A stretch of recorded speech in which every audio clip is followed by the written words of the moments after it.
My prayer for you is that you will trust God with attention in your life.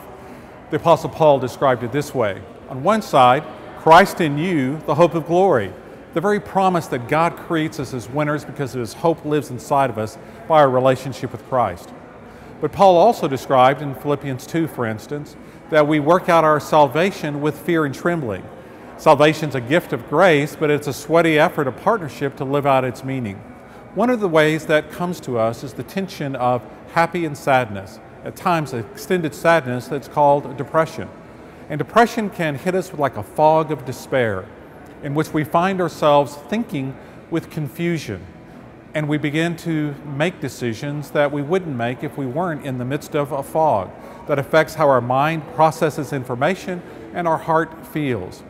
In the midst of depression, it means all the more to trust in God, lean into His presence by being with loving people, people who can love us with the awareness that the fog is not describing and defining who we are. And also, it's the spiritual formation of trusting God with prayerful discernment, like what's going on, but also using resources like in counseling, connecting with a counselor who's good at his or her trade, but also is a Christian who knows how to apply faith.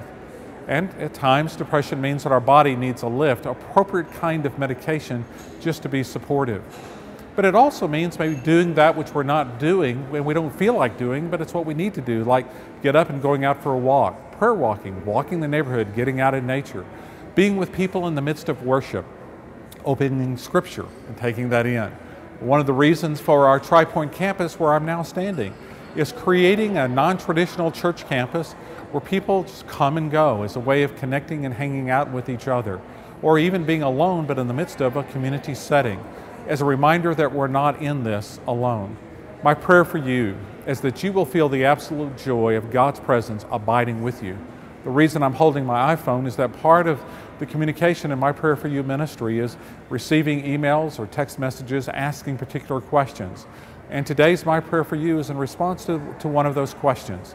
Is it sinful for a Christian to have depression? No, because depression can come on us as overwhelming grief or sadness or change in our body chemistry.